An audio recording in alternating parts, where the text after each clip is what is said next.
Ang presyo ng crudo sa world market sa kabila ng extension ng ceasefire ng Iran at Amerika. Ang tanong ngayon, magkaka-rollback ba o baka taas presyo na naman sa susunod na linggo?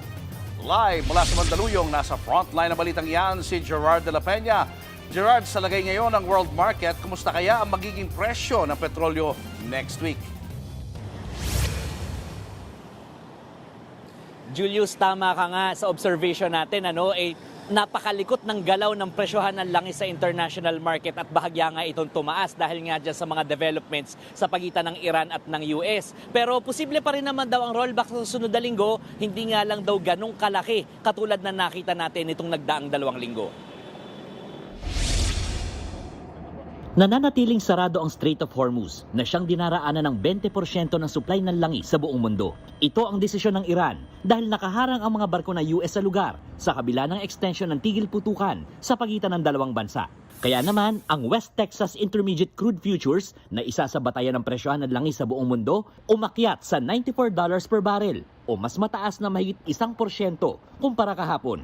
Habang ang Brent North Sea Crude na isa ring basihan ng presyo, namamayagpag na naman sa $103 per barrel matapos bumaba sa $90 noong nakaraang linggo.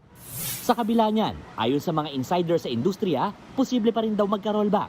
Pero hindi na kasing laki ng sa linggong ito kung saan pumalo sa halos 25 pesos ang rollback sa kada litro ng diesel. Malayo pa rin ito sa 55 hanggang 60 pesos per liter na presyohan ng diesel bago nagsimula ang gulo sa Middle East. Kaya naman, di napigilang magpahayag ng pagkadismaya ang transport group na ELTOP sa Department of Energy na tila di raw naikinig sa kanilang mga hinaing. Yan ho yung tampo namin sa Secretary Garin. Kaya kami ho, talagang kasama kami sa nananawagan na sana ho, palitan na lang ho.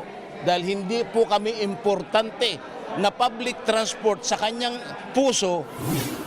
Samantala, posible pa rin daw ang pagkakaroon ng 50% na diskwento para sa mga sumasakay sa LRT Line 1. Go signal na lang daw ng Department of Transportation ang hinihintay para sa diskwento sa linya ng tren.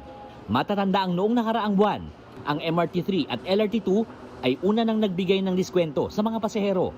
Again, there's some commercial matters behind that, but again, we're also waiting for the grantor signal.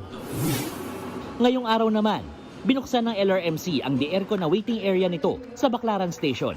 Magbibigay ginhawa raw ito sa mga pasahero ngayong tag-init. Sa mga susunod na buwan, magbubukas ng ganito ring pasilidad sa iba pang istasyon ng LRT Line 1. Julius, normal pa ang sitwasyon dito sa mga gasoline stations sa akin natatayuan natin ngayon. At hindi ganong karami yung mga sasakyan na nagpapakarga ng gasolina o ng diesel. Siguro hinihintay pa rin, umaasa pa rin ang maraming motorista na magkakaroon ng rollback sa susunod na linggo. Kaya sa ngayon, hintay-hintay muna sila. Julius. Maraming salamat, Gerard de la Peña. Mga kapatid, Julius Babaw po. Para sa komprehensibo at makabuluhang balitaan at talakayan, mag-follow at mag-subscribe na sa social media pages ng News 5.